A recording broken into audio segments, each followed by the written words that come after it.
Hey guys, welcome to your YouTube channel. It's Ankita Choubey और ये है हमारी स्टील डिज़ाइनिंग का पार्ट 2। तो आज हम यहाँ पे करेंगे चिमनी की डिज़ाइनिंग और मैं आपको बताऊंगी कि कैसे हम चिमनी का इंस्टॉलेशन करते हैं और इसमें क्या क्या स्टेप्स फॉलो अप करनी है। तो आप बस इस वीडियो लेक्चर को ध्यान से देखें, आपको सारी चीज़ें अपने आप लर्न हो जाएंगी, आपको कुछ भी याद करने का ज़रूरत नहीं रहेगा। So let us start. देखिए, सबसे पहले हम चिमनी डिज़ाइनिंग में क्या करते हैं। सबसे पहले तो हम यहाँ पर जो भी आपकी डायमेंशन है उन सारी डायमेंशन को कैलकुलेट कर लेते हैं। तो डायमेंशन कैलकुलेशन के पहले मैं यहाँ पे आपको बता देती हूँ कि फ्लेयर पोर्शन क्या होता है और हमारा सिलेंड्रिकल पोर्शन क्या होता है, कहाँ पे होता है ये। तो ये जो आपको नियर ये जो लोअर पोर्शन दिख रहा है जहाँ पे हम बर्न कर रहे होंगे हमारी हीट, जो भी आपके फ्यूल्स हैं, ठीक है। तो ये जो लोअर पार्ट रहता है इसको हम कहते हैं फ्लेयर पोर्शन। ये क्या कहलाता है? ये कहलाता है हमारा फ्लेयर्ड पोर्शन, ठीक है। तो ये जो फ्लेयर्ड पोर्शन है इसकी हाइट कितनी रखते हैं? इसकी हाइट रखते हैं डियर हम h/3। h/3 h मतलब कि जो भी इसकी टोटल हाइट होगी इसका थर्ड पार्ट हम क्या रखेंगे, यहाँ पे चिमनी की हाइट रखेंगे। नेक्स्ट हम बात करते हैं किसकी, कि जो हमारा हाइट रहेगा, बाकी जो आपका सिलेंड्रिकल पोर्शन है उसका कितना मिनिमम हाइट रखना है, डायमीटर कितना रखना है सिलेंड्रिकल पोर्शन का, अगर गिवन नहीं है उस कंडीशन में। तो अगर अनलाइंड चिमनी है, देखो दो तरीके की चिमनी होगी, या तो लाइंड चिमनी होगी या अनलाइंड चिमनी होगी। लाइनिंग और अनलाइनिंग इसका मैंने पार्ट 1 में अलग से सेपरेट वीडियो बनाया है, इसके ऊपर भी क्वेश्चन पूछे जाते हैं। तो यहाँ पे मैं थोड़ा सा इंट्रो दे देती हूँ। लाइन चिमनी और online chimney. Line chimney lining इसलिए की जाती है चिमनी में क्योंकि अगर आप लाइनिंग करोगे तो जो भी हीट है उसकी वो क्या करेगी, हमारे ये पार्ट को, सिलेंड्रिकल पार्ट को क्या करेगी, प्रोटेक्ट करेगी, है ना। यहाँ पे जो भी कोरोजन हो रहा होगा तो कोरोजन से भी बचाएगी, हीट को, टेम्परेचर को मेंटेन करके रखेगी, है ना। अंड्यूलेशन ना हो, यहाँ पे आग ना लग जाए, तो ये सारी चीज़ें लाइनिंग करती हैं। इसके बाद हम देखते हैं minimum outside diameter of flare portion. ये वाला जो डायमीटर होता है फ्लेयर पोर्शन का, ये हमें कितना लेना है, तो ये वाला डायमीटर हम लेते हैं 1.6D, ठीक है। अब नेक्स्ट हम देखते हैं कि सेकेंड स्टेप में हमें क्या करना होगा। देखिए, ये जो चिमनी है, ये जो चिमनी रहती है हमारी, ये इसकी हाइट बहुत ज़्यादा रहती है ना। इसकी जो हाइट तो यहाँ पे हम देख लेते हैं क्या क्या देखना है हमें। सबसे पहले हम क्या करेंगे, स्टेप 2 में हम करेंगे यहाँ पे विंड का कैलकुलेशन। आपको पता है कि आपकी चिमनी क्या है, बहुत ज़्यादा बड़ी है, बहुत ज़्यादा लंबी होती है, 52-72 मीटर। इस तरीके की आपको क्या मिलेगी, चिमनी की हाइट मिलेगी। जैसे जैसे हाइट बढ़ती जाती है तो आपको भी पता है क्या होता जाता है, विंड का प्रेशर बहुत ह्यूज लगता जाता है। विंड का प्रेशर क्या होता जाता है, बढ़ता जाता है। और विंड का प्रेशर क्या हो जैसे जैसे बढ़ता जाएगा, मतलब कि ये क्या करने की कोशिश करेगा, हमारी चिमनी को ओवर टर्न करवाने की कोशिश करेगा। मतलब अगर ज़्यादा विंड प्रेशर हुआ और अगर हमारी चिमनी रेजिस्ट नहीं कर पाई तो ये क्या हो जाएगी, ओवर टर्निंग कंडीशन हो जाएगी। तो इससे हमें अपनी चिमनी को क्या करना है, बचाना है। कैसे बचाओगे, उसके लिए आपको क्या करनी पड़ेगी, डिज़ाइनिंग करके सेटिस्फाई करना पड़ेगा। तो विंड का प्रेशर समझने के लिए सबसे पहले आपको तो पता होना चाहिए कि विंड की स्पीड कितनी है, क्योंकि जितनी ज़्यादा तेज़ी से हवा चलेगी, है ना, उतनी तेज़ी से क्या होता है, उतनी ही तेज़ी से बाल उड़ते हैं ठीक है। उसी सेंस में देखो कि जितनी तेज़ी से हवा चलेगी उतनी ही ज़्यादा प्रेशर, उतनी ही ज़्यादा इंटेंसिटी होती है विंड की, उतना ही ज़्यादा क्या हो जाता है, प्रेशर फोर्स बढ़ जाता है, ठीक है। ज़्यादा डिस्ट्रैक्ट ना हो। इसके बाद वी जेड यहाँ पे हम क्या निकालने वाले हैं, विंड स्पीड निकालने वाले हैं। विंड स्पीड क्या होती है, VB, K1, K2, K3। अब यहाँ पे ये जो VB है ये क्या है, विंड स्पीड है जो हमें कैलकुलेट करनी है। VZ क्या है, विंड स्पीड है जो हमें कैलकुलेट करनी है। VB क्या है, VB है जो आपका बेसिक विंड स्पीड रहती है। तो यह डियर आपको IS कोड में पीछे मिल जाएगा, ठीक है। ये आपको IS कोड में मिल जाएगा। जनरली गिवन भी होता है कि जो भी बेसिक विंड स्पीड है ये कितनी है, ठीक है। तो ये वाले IS कोड को आप प्रेफर कर सकते हैं। यहाँ पे आपको VB की वैल्यू मिल जाएगी अलग अलग। देखिए क्या क्या रहता है, जैसे जैसे हिली एरिया पे जाते हैं वैसे वैसे विंड की इंटेंसिटी क्या होती जाती है, बढ़ती जाती है। वो कैलकुलेटेड फॉर्म में आपके कोड में दिया हुआ है, तो आप ये वाला कोड प्रेफर कर सकते हैं इसके लिए। नेक्स्ट हम यहाँ पे K1, K2, K3 क्या है ये देख लेते हैं। K1 K2 K3, K1 होता है प्रोबेबिलिटी फैक्टर और रिस्क कोफिशिएंट, मतलब कि कितना ज़्यादा आपका रिस्क है। जितना जैसा स्ट्रक्चर रहेगा उसी हिसाब से आपकी रिस्क भी इंक्रीज़ और डिक्रीज़ होती जाएगी। तो यहाँ पे हम हमेशा यही कंसिडर करेंगे कि हमारा स्ट्रक्चर कैसा है, जनरल स्ट्रक्चर है, ठीक है। तो जनरल स्ट्रक्चर के लिए हमेशा K की वैल्यू कितनी होती है, 1 होती है।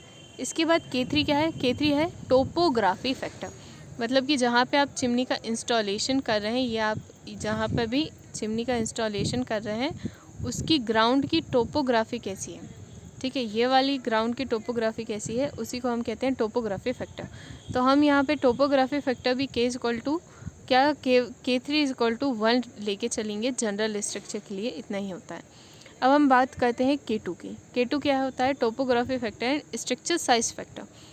Topography factor and structure size factor. तो हम यहाँ पे कैटेगरी नंबर 2 को एज्यूम कर रहे हैं कि हमारा जो टोपोग्राफी है कैसा है, फ्लैट टोपोग्राफी है। भाई ऊंची नीची जगह में आप चिमनी को इंस्टॉल नहीं कर सकते हो, है ना। तो आप क्या करोगे, वहाँ पे जो भी ग्राउंड रहेगा उसको कैसा बनाओगे, पहले तो फ्लैट बनाओगे, उसके बाद आप क्या करोगे, इंस्टॉलेशन करोगे चिमनी का। तो यहाँ पे जो आपको कैटेगरी लेनी है, कौन सी कैटेगरी, नंबर 2 लेनी है। इसके बाद हम ABCD क्या है, ये 3 चीज़ें हम देख लेते हैं जिसके ऊपर हमारा K2 डिपेंड कर रहा है। केस A, कोडल प्रोविज़न क्या कहता है, इसकी लैंग्वेज को मैं डिकोड करके बताती हूँ कि ये कहना क्या चाह रहा है। कोड A, केस A हमारा क्या कह रहा है, a structure having maximum dimension vertically और horizontally less than 20। Vertical dimension कौन सी होगी, ये वाली डायमेंशन, ये जो हमारी चिमनी है, चिमनी की ये वाली डायमेंशन होगी वर्टिकल डायमेंशन, जिसको हम कहते हैं हाइट, ठीक है। नेक्स्ट इसके बाद वो क्या कह रहा है, इसके बाद वो कह रहा है horizontal dimension. Horizontal dimension that means dia.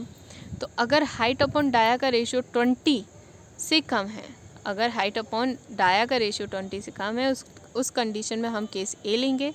Height upon dia का रेशियो 50 से 20 के बीच में है तो उस कंडीशन में आपको केस B लेना है। और केस C कब लोगे, जब आपका 50 से ज़्यादा हाइट अपॉन डाया का रेशियो हो जाए, उस कंडीशन में। नेक्स्ट वो क्या कह रहा है, जो भी टोटल हाइट होगी चिमनी की वो आप लोगे, ठीक है। और नेक्स्ट हमें क्या करना है, अब हमें करना है हमारा डिज़ाइन विंड प्रेशर।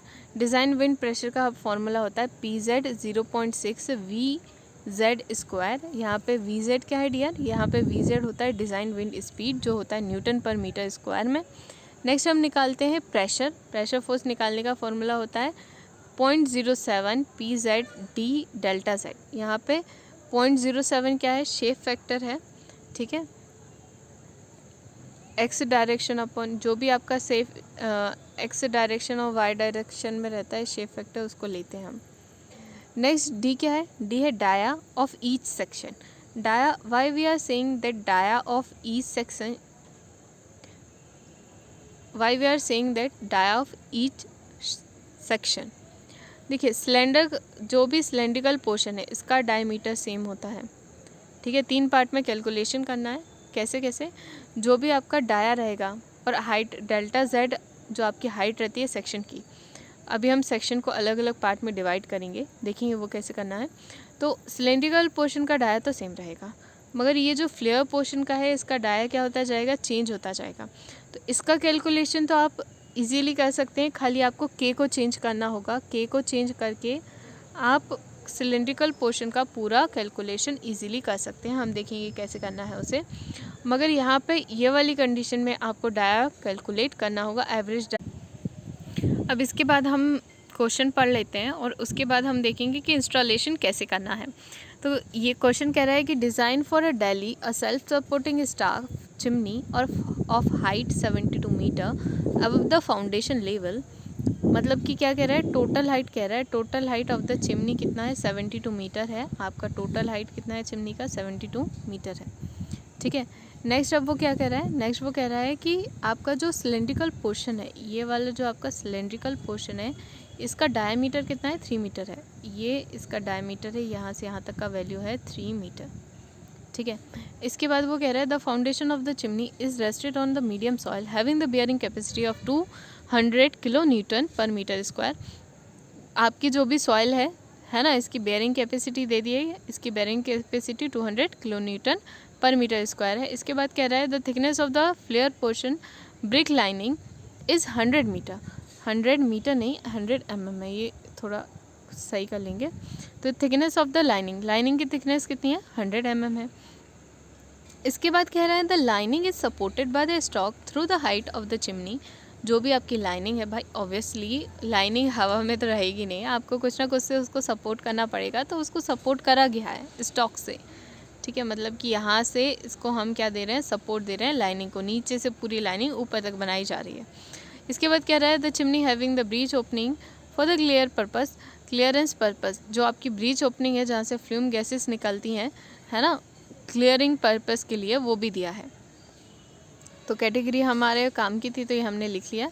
इसके बाद कह रहा है टोपोग्राफी ऑफ द, जो भी आपकी टोपोग्राफी है साइट की, ये कैसा है, फ्लैट है। मतलब कि क्या कहना चाह रहा है कि जो भी आपकी K3 की वैल्यू है ये कितनी हो जाएगी, 1 हो जाएगी, क्योंकि टोपोग्राफी फ्लैट है। एंड लोकेशन ऑफ टेरेन इस कैटेगरी नंबर 2, ठीक है। तो हमें कैटेगरी नंबर 2 लेना है, मतलब K2 जो आप कंसिडर करोगे वो सेकेंड कैटेगरी के लिए करोगे। 2 क्राइटेरिया होते हैं, कौन कौन से हमने अभी देखे थे। पहला K2 डिपेंड करता है कौन से क्राइटेरिया के ऊपर, कि उसकी कैटेगरी कौन सी है, टोपोग्राफी की। और नेक्स्ट ये डिपेंड करता है कि आपका जो भी हाइट और डाया का रेशियो है ये कितना है, ठीक है। अभी हम देखेंगे हाइट्स के अकॉर्डिंग ही हम K2 के वैल्यू को कैलकुलेट कर लेंगे। अब हम देखते हैं इंस्टॉलेशन ऑफ चिमनी कैसे करना है। देखो ये जो आपकी चिमनी है, चिमनी बहुत ज़्यादा बड़ी होती है ना। इसका इंस्टॉलेशन भी क्या करेंगे हम, जिस तरीके से पार्ट में समझो कि इंस्टॉलेशन करना है, उसी तरीके से हमें क्या करना है, इसका कैलकुलेशन भी करना है ना। एक अकेले पोर्शन पे कैलकुलेशन करना इतना आसान होगा क्या, नहीं होगा, है ना। तो हम क्या करेंगे, 8 मीटर को, हमारी टोटल हाइट कितनी है, 72 है, ठीक है। हमारी टोटल हाइट है 72 मीटर। तो हम क्या करेंगे, 8 मीटर का हम क्या ले लेंगे, 8 मीटर के हम पार्ट्स ले लेंगे 9, है ना। तो हमने हमारी चिमनी को कितने पार्ट में डिवाइड कर लिया, 9 पार्ट में डिवाइड कर लिया। अब इस 9 पार्ट पर हम क्या निकालेंगे, जो भी आपका विंड प्रेशर है उसको निकालेंगे, मूवमेंट निकालेंगे, स्ट्रेसेस निकालेंगे। तो ये हम क्या कर रहे हैं, हमारे कैलकुलेशन को ईजी कर रहे हैं, है ना। कहाँ पे स्ट्रेसेस ज़्यादा आ रही हैं, कहाँ पे स्ट्रेसेस कम आ रही है, कहीं कोई पोर्शन फेल तो नहीं हो रहा। अगर बीच वाला पोर्शन फेल हो गया तो क्या हो गया, पूरी चिमनी फेल हो गई। तो इसका कैलकुलेशन करने के लिए हमने क्या करा है, इसको अलग अलग पार्ट में डिवाइड कर लिया है। देखो अब किस तरीके से हमें कैलकुलेशन करना है, किस तरीके से इंस्टॉलेशन करना है, ये सब हम देखते हैं। सबसे पहले आता है आपका फ्लेयर पोर्शन। सबसे पहले क्या आएगा, फ्लेयर पोर्शन। इसके बाद क्या आएगा, आपका फर्स्ट पार्ट, फिर second part, third part. Flare portion भी कितने पार्ट में डिवाइड होगा डियर, फ्लेयर पोर्शन भी 3 पार्ट में डिवाइड होगा, ठीक है। फिर इसी तरीके से फोर्थ पार्ट हम इंस्टॉलेशन करते जा रहे हैं। यहाँ पे हम नट बोल्ट से इसको कनेक्ट करते जा रहे हैं, एक दूसरे से कनेक्शन बनाते जा रहे हैं, इंस्टॉलेशन चल रहा है आपका, ठीक है। फिर इसके बाद 6th पार्ट आपका। अब इसके बाद क्या हो जाएगा, इसके बाद आप लगाएंगे डोर क्लीनिंग के लिए, है ना। ये है आपकी लाइनिंग्स, है ना। तो आप क्या देंगे, लाइनिंग देंगे कि भाई हमारी चिमनी कोरोजन और जो भी आपकी हीट यहाँ से निकल रही होगी, ये हीट वाली हीट जो आपकी गैसेस हैं, फ्लूम गैसेस हैं, इसकी टेम्परेचर को पहली बात तो ये बना के रखें, मेंटेन करके रखें, है ना, कहीं आग ना लग जाए।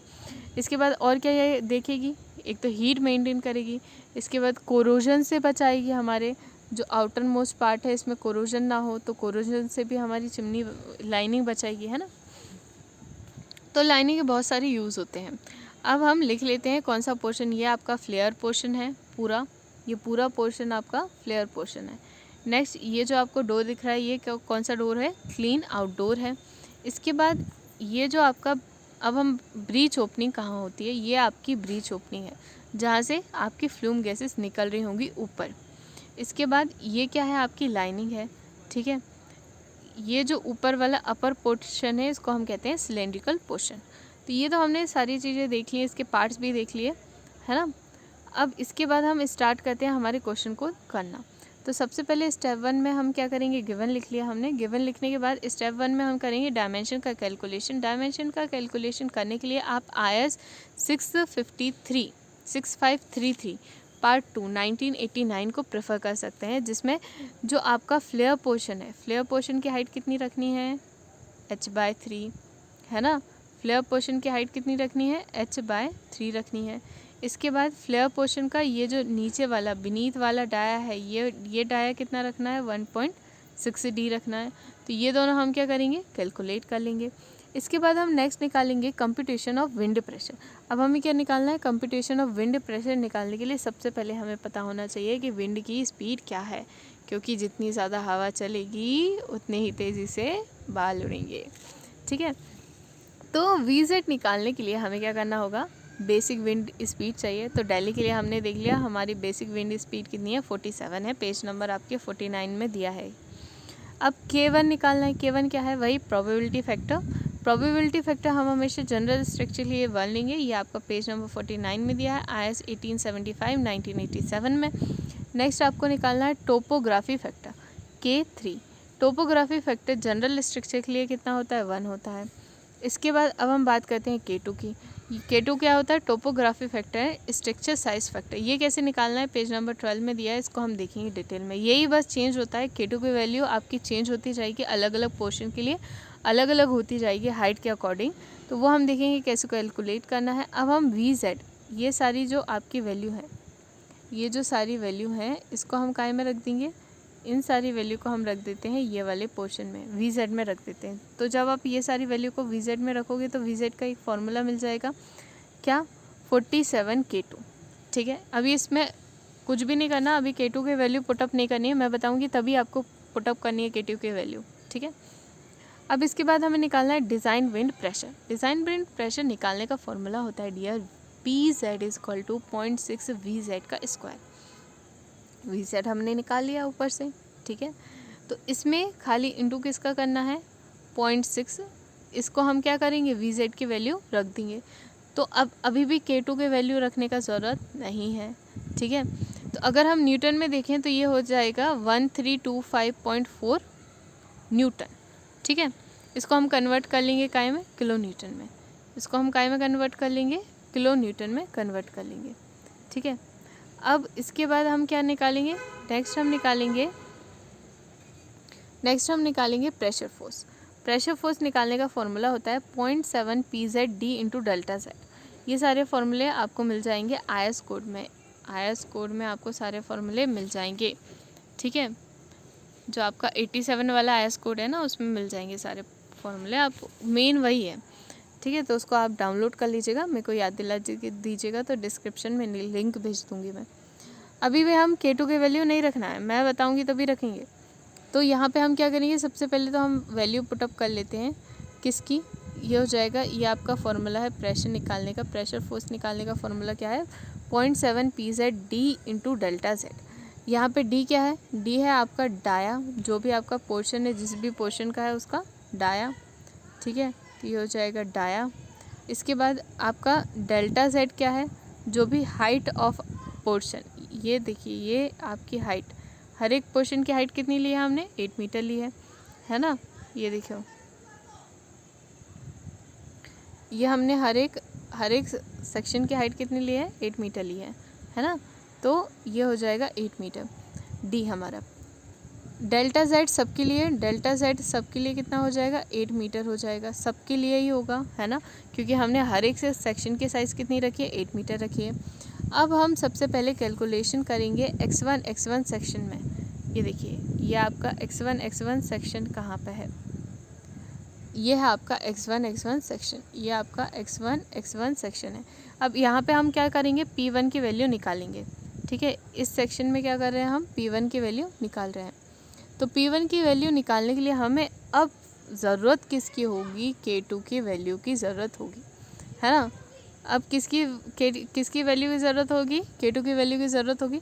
तो K2 निकालने के लिए आपको क्या करना होगा, हाइट पता होनी चाहिए। हाइट कितनी है, 72 मीटर। 72 मीटर के लिए K2 की वैल्यू दी होगी। देखो यहाँ पे क्राइटेरिया दिया है कि 50 मीटर के लिए आपकी K2 की वैल्यू कितनी है, 1.10 है ना। पेज नंबर 12 में दिया है, आप पेज नंबर 12 खोल लीजिए अपनी IS कोड का। और इसके बाद वो कह रहा है कि 100 मीटर के लिए K2 का वैल्यू कितना है 1.17। मतलब कि आपको क्या लगाना पड़ेगा इस कंडीशन में, इंटरपोलेशन लगाना पड़ेगा। और 72 के लिए फाइंड आउट करना पड़ेगा। तो इंटरपोलेशन कैसे लगाएंगे, इन दोनों का डिफरेंस, ठीक है, डिवाइडेड बाय इन दोनों का डिफरेंस, ठीक है, और क्या करेंगे, माइनस कर देंगे 1.73 से, ठीक है। आप इसको करके देखिएगा, नहीं बनेगा तो मैं आपको फिर से एक्सप्लेन कर दूंगी कैसे करना है आपको, ठीक है। कैसे करना है एक बार बता देती हूँ। देखिए, इन दोनों का डिफरेंस और इन दोनों का डिफरेंस, ठीक है। तो क्या करोगे आप करोगे 1.17 है ना, 1.17 माइनस करोगे 1.10 को, डिवाइडेड बाय कर दोगे क्या 50, 100 माइनस 50 है ना, मतलब 50 आ जाएगा, डिवाइडेड बाय 50 कर देंगे, ठीक है। तो ये आपका निकल आया कि एक K1 के लिए कितना डिफरेंस आ रहा है। अब आपको कितने के लिए चाहिए, आपको लिया है 50 माइनस 72, तो कितना हो जाएगा 22। आपको 22 के लिए चाहिए है कि 22 मीटर के लिए कितना डिफरेंस आएगा, ठीक है। तो इंटू कर दोगे, जो भी वैल्यू आए उसको इससे माइनस कर देना, तो ये आपकी कैलकुलेट हो जाएगी। K2 माइनस करने की ज़रूरत ही नहीं है, आप खाली इंटू 22 करोगे तो आपको मिल जाएगा वैल्यू। तो आप करके देखना इंटरपोलेशन अप्लाई, तो ये आपको क्या निकल आएगा, K2 का वैल्यू निकल आएगा। K2 का वैल्यू कहाँ रख दोगे, ये वाले फॉर्मूले में रख दोगे, है ना। तो आपको मिल जाएगा क्या, प्रेशर फोर्स, किसके लिए प्रेशर फोर्स मिल जाएगा, X1 सेक्शन के लिए। अब देखो, जो आपका सिलेंड्रिकल पोर्शन है, अब यहीं पे हम देख लेते हैं कि इसको इजीली कैसे सॉल्व करना है, कैसे आप सॉल्व कर सकते हो। ये जो आपका सिलेंड्रिकल पोर्शन है, ठीक है, आपकी चिमनी का ये जो सिलेंड्रिकल पोर्शन है, इसके लिए डाया क्या है, सेम है 3 मीटर सबके लिए, ठीक है। डेल्टा जेड क्या है, सेम है, मतलब ना डाया चेंज हो रहा है ना डेल्टा जेड चेंज हो रहा है, खाली क्या चेंज हो रहा है, आपका K2 का वैल्यू चेंज हो रहा है ना। तो डाया चेंज नहीं हो रहा और आपका ना ही क्या चेंज हो रहा है, डेल्टा जेड चेंज हो रहा है, खाली K2 की वैल्यू क्या हो रही है, चेंज हो रही है। तो हम क्या कर लेते हैं, हमने कैलकुलेट कर लिया, क्या आ गया 31.8, यहाँ पे हमने क्या कर दिया, D और डेल्टा Z की वैल्यू रखी, तो हमें मिल गया 31.8 इंटू KZ का स्क्वायर। अब हम यहाँ पे क्या करेंगे, ये वाले जो हमारी इक्वेशन आई है, यहाँ पे बस आपको K2 का वैल्यू चेंज करते जाना है। तो कैसे करोगे, यहाँ पे देखो मैंने टेबल बना लिया, टेबल बनाने के बाद मैंने क्या करा है, इंटरपोलेट कर करके मैंने K2 का वैल्यू यहाँ पे सबका लिख दिया है। तो ये सारी वैल्यू मैंने क्या कर दी है, इंटरपोलेट करके मैंने ये सारी वैल्यू लिख दी है इंटरपोलेशन की मदद से, ठीक है। तो ये मैंने इंटरपोलेट करके मैंने यहाँ पे K2 की वैल्यू लिख ली है।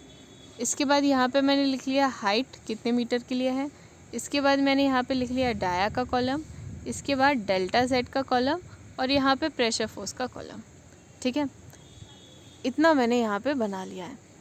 तो आप भी ऐसा कर सकते हैं, टेबल बना लीजिए, क्योंकि ये बहुत इजीली सॉल्व हो जाता है। देखो यहाँ पे आपको ये जो मैं आपको बता रही हूँ ना, आपको खाली क्या करना है, यहाँ से यहाँ तक के जो भी आपका सिलेंड्रिकल पोर्शन है, ये वाला जो पोर्शन है आपका सिलेंड्रिकल, यहाँ पे देखते हैं,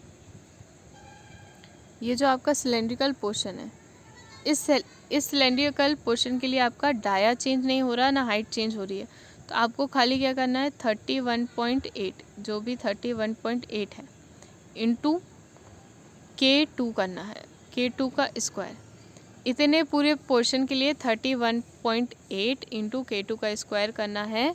तो आपको क्या मिल जाएगा, आपको मिल जाएगा ये जो आपका प्रेशर फोर्स है, ये सारा प्रेशर फोर्स मिल जाएगा जो हमने यहाँ पे कैलकुलेट करा है, ठीक है।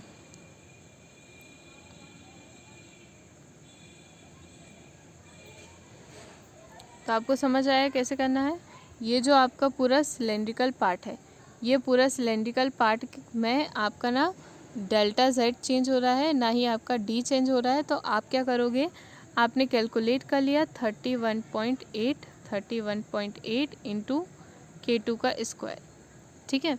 ये हमने आगे कैलकुलेशन करा था 31.8 इंटू K2 का स्क्वायर। इसकी मदद से आपको क्या मिल जाएगा, ये सारे प्रेशर रेशियो मिल जाएंगे P6 तक, है ना। P6 तक आप इजीली क्या कर सकते हो, प्रेशर को कैलकुलेट कर सकते हो। इसके बाद क्या आया, इसके बाद फ्लेयर पोर्शन आ गया, है ना।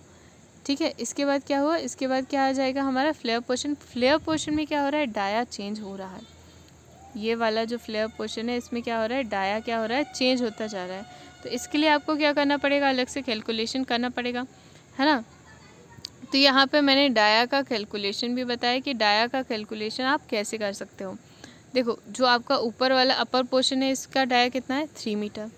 ठीक है, अब इसके बाद लोअर पोर्शन का डाया कैसे निकालोगे, आप क्या करोगे, 3 जो भी आपका 3 मीटर है, पहले तो इन दोनों का डिफरेंस निकाल लोगे। इन दोनों का डिफरेंस मतलब कि आप क्या करोगे, 4.8 माइनस 3 कर दोगे।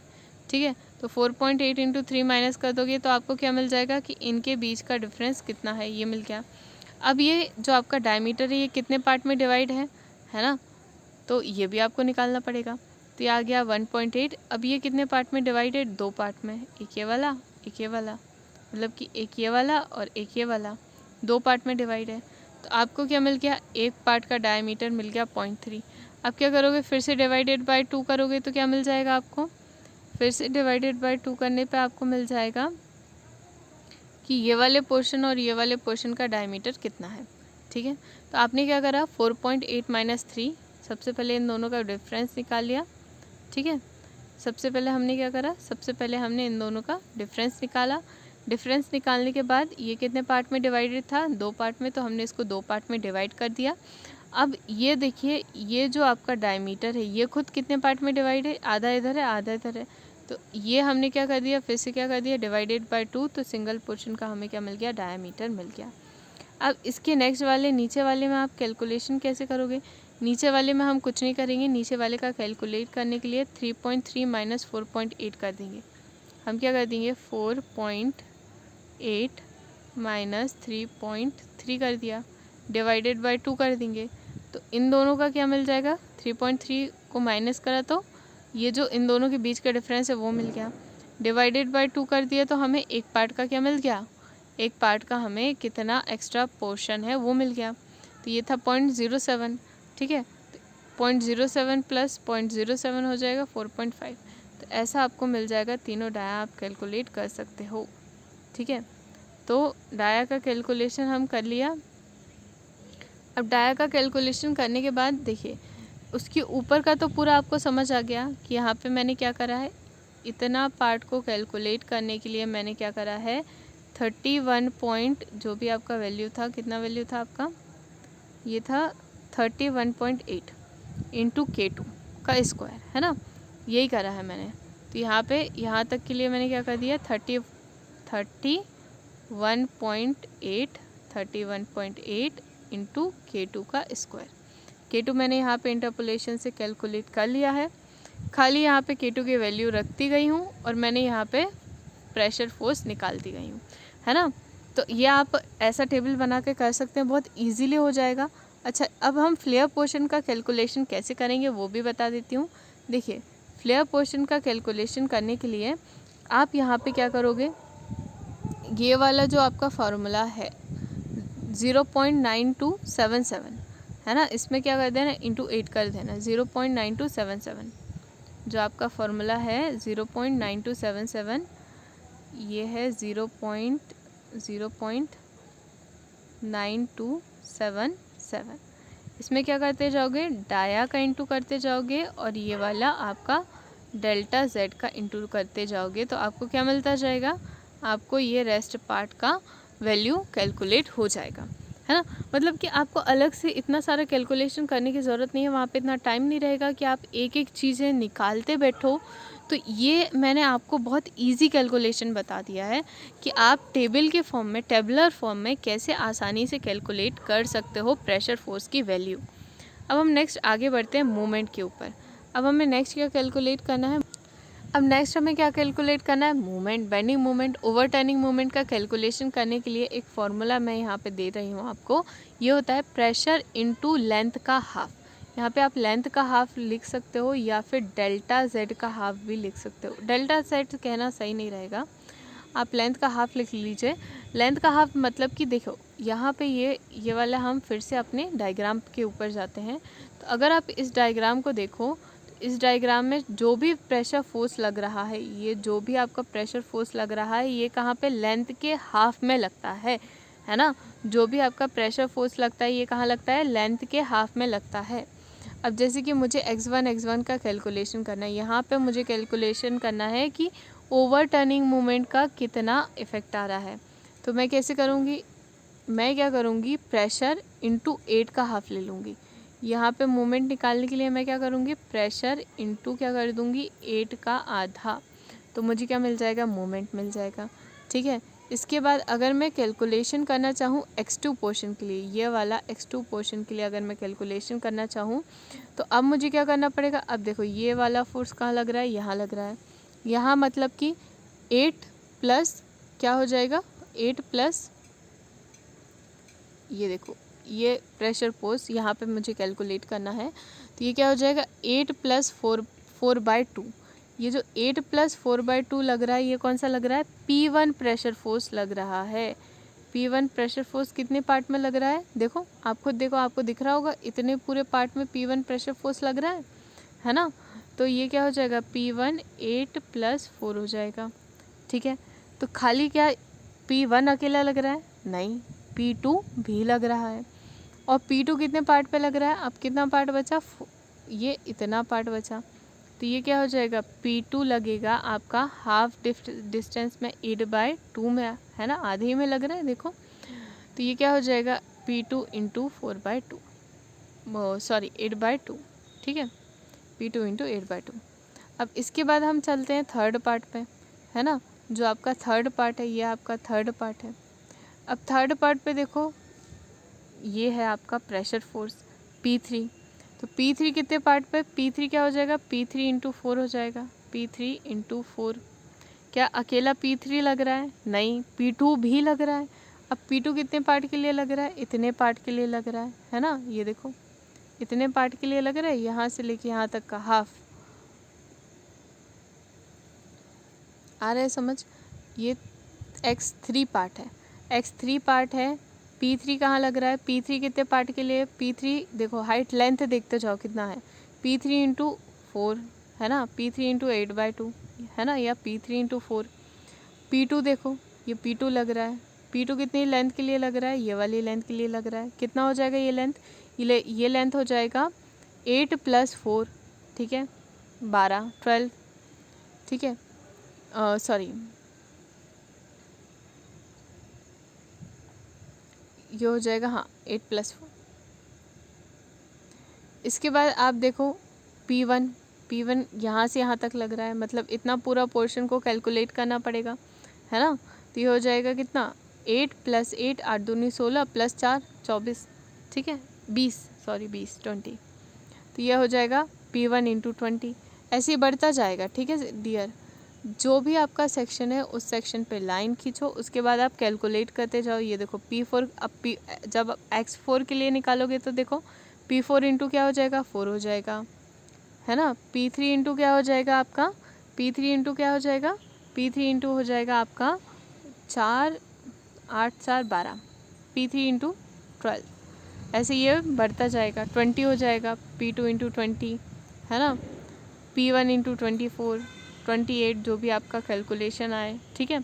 तो इस तरीके से ये आपका क्या हो रहा है, प्रेशर फोर्स लगता जा रहा है और मोमेंट आप कैलकुलेट करते जाओगे, ठीक है। आया समझ में कैसे मोमेंट कैलकुलेट करना है। तो ये देखो यही हमने यहाँ पे भी करा है, यहाँ पे भी हमने कैसे कैलकुलेट करा है, ऐसे कैलकुलेट करा है, ठीक है। P1 इंटू, जब हम फर्स्ट पोर्शन की बात करेंगे तो क्या हो जाएगा, P1 इंटू 4। जब आप सेकेंड पोर्शन की बात करोगे तो क्या हो जाएगा, P1 इंटू 12 और P2 इंटू 4। थर्ड पोर्शन की बात करोगे तो क्या हो जाएगा, ये थर्ड पोर्शन है, यहाँ करेक्ट कर लीजिएगा, ये x3 है, ये x4 है, ये x5 है ना, x6 x7, ऐसे हम पूरा मूवमेंट निकालेंगे। ये आप ये करेक्ट कर लीजिएगा। यहाँ पे मैं 8 9 10 यहाँ पे लिखा, यहाँ करेक्शन नहीं हो पाया, थोड़ा प्रिंटिंग मिस्टेक हो गया। एक बार और देख लेते हैं कैसे कैलकुलेट करना है मूवमेंट को। देखो मूवमेंट कैलकुलेट करने के लिए क्या होता है, जो भी आपका मूवमेंट क्या होता है, फोर्स इनटू डिस्टेंस। मूवमेंट क्या होता है, यहाँ पे जो मैंने L/2 लिखा है इसको आप क्या कर लो, L कर लो। ये जो आपको L/2 लिखा है यहाँ पे आप लिख लो P into L, force into length, ठीक है, फोर्स इंटू लेंथ हो जाएगा यहाँ पे। तो अब यहाँ पे देखो फोर्स इंटू लेंथ कैसे करना है, तो यहीं पे सबसे ज़्यादा कन्फ्यूज़न होता है, इसलिए मैं आपको एक बार और समझा देती हूँ। x1 ये है हमारा x1 सेक्शन। x1 सेक्शन पे क्या आ रहा है, P1 फोर्स अकेला आ रहा है, देखो, और कोई फोर्स है ऊपर से लग रहा है, नहीं लग रहा। P1 फोर्स लग रहा है, कितने मीटर के लिए लग रहा है, हाफ पे लग रहा है। हमेशा जो भी प्रेशर लगता है वो कहाँ लगता है, CG पे। तो ये क्या हो जाएगा, P1 इंटू 4 हो जाएगा, ठीक है। तो ये आ गया हमारा M1 x1 सेक्शन के लिए हमारा मूवमेंट आ गया। अब हम बात करते हैं, अगर हमें मूवमेंट निकालना है x2 सेक्शन पे, तो x2 सेक्शन पे हमारा कौन कौन सा फोर्स आ रहा है, P2 आ रहा है एक तो ये देखो ये P2 आ रहा है, तो हम क्या कर देंगे, P2 इंटू 4, P2 इंटू क्या कर दोगे, 4 कर दोगे, प्लस और क्या आ रहा है, P1 भी आ रहा है। P1 कितने मीटर के लिए आ रहा है ना, 8 + 4 कितना हो जाएगा, 12। तो ये हो जाएगा P1 इंटू 12, ठीक है। सिमिलरली ये तो हमारा x1 और x2 के लिए हो गया। अब हमें कैलकुलेट करना है x3 के लिए, तो ये हो गया x3 हमारा। x3 में क्या आ रहा है, P3 आ रहा है 4 मीटर के लिए, तो ये हो जाएगा P3 इंटू 4, ठीक है। जो हमारा P2 आ रहा है, ये देखो P2 आ रहा है, ये कितने मीटर के लिए आ रहा है, 12 मीटर के लिए, तो प्लस हो जाएगा P2 इंटू 12। अब इसके बाद हम देखें कि हमारा जो P1 आ रहा है ये कितने मीटर के लिए आ रहा है, तो P1 आएगा हमारा कितना हो जाएगा, 20 मीटर, ठीक है। तो इस तरीके से हम क्या x3 मोमेंट, थर्ड x3 पे क्या निकाल लेंगे, मोमेंट निकाल लेंगे, x3 पे। x4 पे मोमेंट निकालना है, तो अब देखो कौन कौन से फोर्सेस आने लगे, एक तो P1 दिख रहा है, तो ये हो जाएगा P1 इंटू P4 दिख रहा है, तो ये हो जाएगा P4 इंटू 4, फिर प्लस क्या कर दोगे, P3 इंटू 12, फिर क्या कर दोगे, P2 इंटू 24, फिर इसके बाद P1 इंटू 28। इस तरीके से हम क्या कर लेंगे, सारे मोमेंट कैलकुलेट कर लेंगे। तो यहाँ पे आप ये करेक्शन कर लेना, यहाँ पे करेक्शन नहीं हो पाया है, प्रिंटिंग मिस्टेक हो गया है थोड़ा सा। अब नेक्स्ट में हम स्ट्रेसेस कैलकुलेट करेंगे, वो मैं नेक्स्ट वीडियो में बताऊँगी। आई होप कि आपको ये सेशन बहुत अच्छा लगा होगा। Thanks for watching my videos, और आपका एक लाइक ही हमारा मोटिवेशन है। तो आपको ये लेक्चर कैसा लगा मुझे कमेंट सेक्शन में ज़रूर बताएं। और अभी जैसे कि इतना कोविड-19 पैंडमिक फैला हुआ है, तो मुझे लगता है कि अब हम वर्चुअल वर्ल्ड की तरफ बढ़ते चले जा रहे हैं। तो इस बारे में आपकी क्या